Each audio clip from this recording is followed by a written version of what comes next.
بسم اللہ الرحمن الرحیم۔ 9 باتیں جو زندگی میں بہت فائدے مند ہیں۔ نمبر 1، اگر خوشی چاہتے ہو تو وقت پر عبادت کرو۔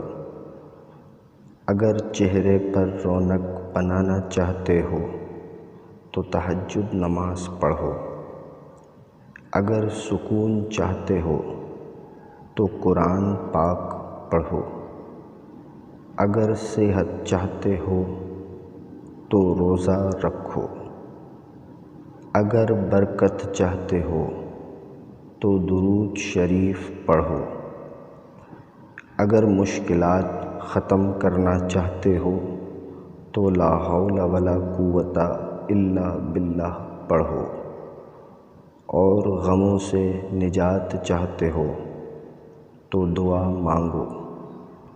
اگر مصیبتوں کا حل چاہتے ہو تو استغفار کرو۔ اگر بغیر تھکاوٹ کے نیکیاں چاہتے ہو تو اچھی بات آگے پھیلایا کرو، اور یہ سمجھو تمہارے اور تمہارے والدین کے لیے یہ صدقہ ہے۔